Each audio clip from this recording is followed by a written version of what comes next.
आज फिर बरसात हो रही है। वर्षा ऋतु जैसी दूसरी ऋतु नहीं। विस्तृत फैले नभ में मेघों का खेल, कभी एक दूसरे के पीछे चलना, तो कभी मुठभेड़, कभी छींटे, तो कभी मूसलाधार बौछार।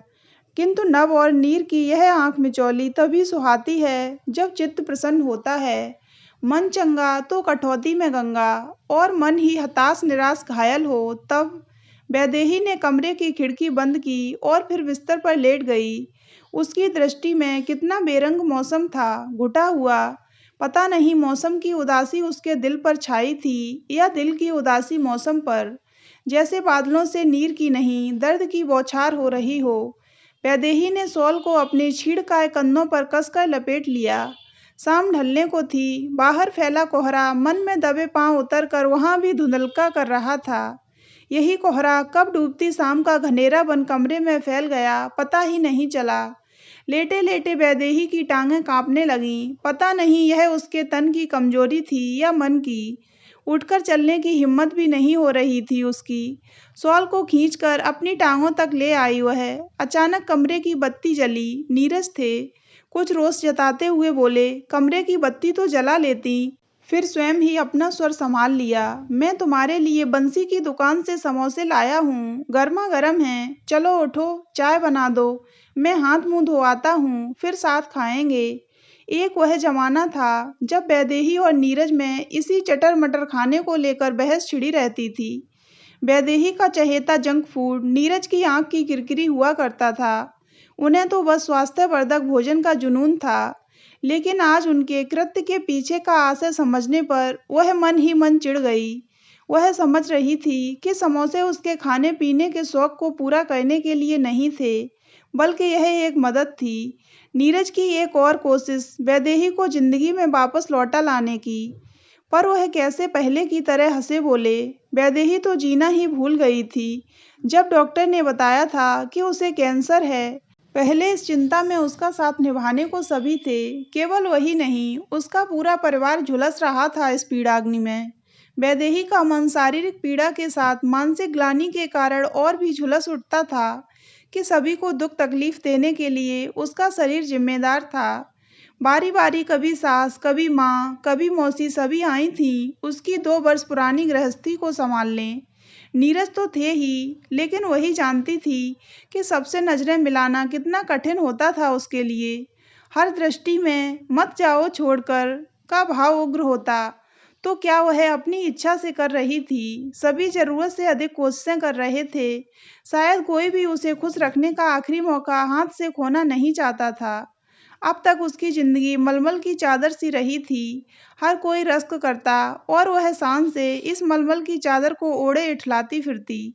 लेकिन पिछले 8 महीनों में इस मलमल की चादर में कैंसर का पैबंद लग गया था। इसकी खूबसूरती बिगड़ चुकी थी। अब इसे दूसरे को क्या, स्वयं वैदेही भी ओढ़ना नहीं चाहती थी। आजकल आईना उसे डराता था। हर बार उसकी अपनी छवि उसे एक झटका देती।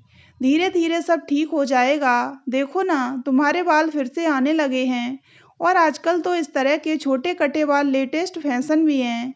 क्या कहते हैं इस हेयर स्टाइल को? हाँ, याद आया, क्रॉप कट।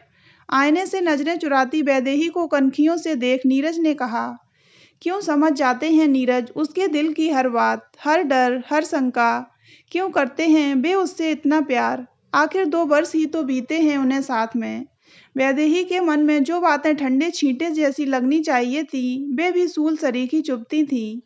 समोसे और चाय के बाद नीरज टीवी देखने लगे।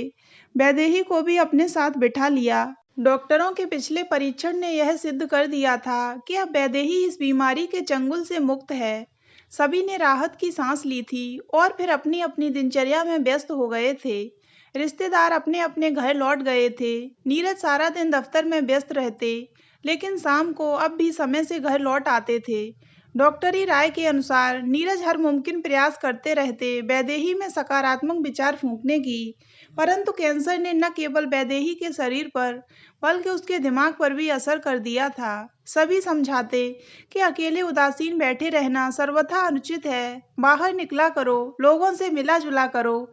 लेकिन वह जब भी घर के दरवाजे तक पहुंचती, उसका अवचेतन मन उसे दहरी के भीतर धकेल देता। घर की चारदीवारी में जैसे सिकुड़ गई थी वह। मन में अजीब सी छटपटाहट बढ़ने लगी थी। दिल बहलाने को कुछ देर सड़क पर टहलने के इरादे से गई, मगर यह इतना आसान नहीं था। सड़क पर पहुंचते ही लगा जैसे सारा वातावरण इस स्थिति को घूरने को एकत्रित हो गया हो।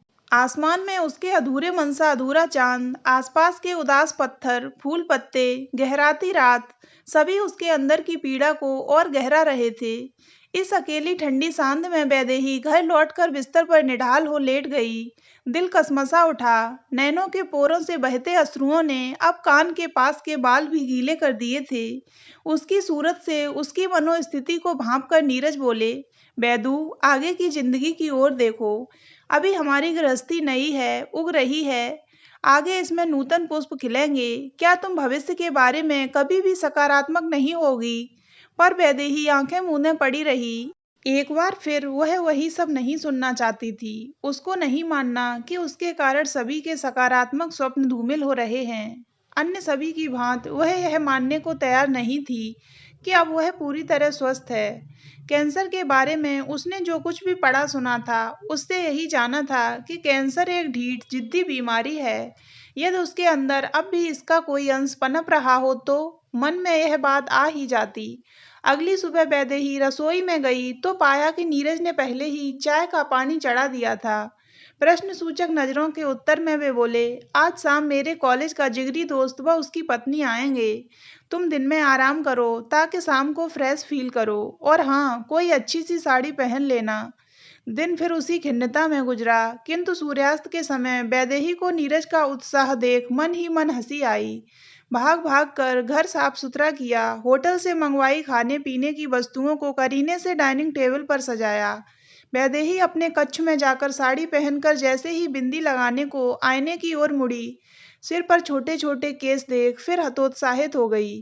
क्या फायदा अच्छी साड़ी, इत्र या सजने का, जब शक्ल से ही वह। तभी दरवाजे पर बजी घंटी के कारण उसे कक्ष से बाहर आना पड़ा। इनसे मिलो, ये है मेरा लंगोटिया यार सुमित, और ये हैं साक्षी भाभी। कहते हुए नीरज ने वैदेही का परिचय मेहमानों से करवाया। हल्की मुस्कान लिए वैदेही ने हाथ जोड़ दिए, किंतु उसकी अपेक्षा से परे साक्षी ने आगे बढ़कर फौरन उसे गले से लगा लिया। इन दोनों को अपना शादीशुदा गम हल्का करने दो, हम बैठकर इनकी खूब चुगली करते हैं। साक्षी हंसकर कहने लगी। लग ही नहीं रहा था कि पहली बार मिल रहे हैं। इतनी घनिष्ठता से मिले दोनों मियाँ बीवी कि उनके घर में अचानक ही रौनक आ गई। धूमिल से वातावरण में मानो उल्लास की किरणें फूट पड़ी। साक्षी पुरानी बिसरी सखी समान बातचीत में मगन हो गई थी। वैदेही भी आज खुद को अपने पुराने अवतार में पाकर खुश थी। दोनों की गपबाजी चल रही थी कि नीरज लगभग भागते हुए उसके पास आए और बोले, वैदेही, सुमित को पिछले वर्ष कैंसर हुआ था, अभी बताया इसने। इस अप्रत्याशित बात से वैदेही का मुंह खुला रह गया। बस विस्फारित नेत्रों से कभी सुमित तो कभी साक्षी को ताकने लगी। अरे यार, वह बात तो कब की खत्म हो गई। अब मैं भला चंगा हूँ, तंदुरुस्त तेरे सामने खड़ा हूँ। हाँ भैया, अब ये बिल्कुल ठीक हैं। दरअसल कैंसर एक ऐसी बीमारी है जो आज आम सी बनती जा रही है। बस डर है तो यही कि उसका इलाज थोड़ा कठिन है, परंतु समय रहते ज्ञात हो जाने पर इलाज भी भली प्रकार संभव है। अब मुझे ही देख लो, स्थिति का आभास होते ही पूरा इलाज करवाया, और फिर जब डॉक्टर ने क्लीन चिट दे दी तो एक बार फिर जिंदगी को भरपूर जीना आरंभ कर डाला। सुमित के स्वर से कोई भांप नहीं सकता था कि वे एक जानलेवा बीमारी से लड़कर आए हैं। हमारा मानना तो यह है कि यह जीवन एक बार मिलता है। यदि इसमें थोड़ी हलचल हो भी जाए तो कोशिश कर इसे फिर पटरी पर ले आना चाहिए। शरीर है तो हारी बीमारी तो लगी ही रहेगी, उसमें हताश होकर तो नहीं बैठा जा सकता ना। जो समय मिले उसे भरपूर जियो। साक्षी ने अपनी बात सुमित की बात से जोड़ी। अरे यार, वह कौन सा डायलॉग था आनंद मूवी का जो अपने कॉलेज में बोला करते थे? हाँ, याद आया। जिंदगी बड़ी होनी चाहिए, लंबी नहीं। और सचमुच वे सब हंसने लगे। सारा वातावरण जो अब तक वैदेही को केवल घायल किए रहता था, अचानक बेहद खुशनुमा हो गया था। वैदेही के चक्षु खुल गए थे। वह देख पा रही थी कि उसने अपनी और अपनों की जिंदगी के साथ क्या कर रखा था अब तक।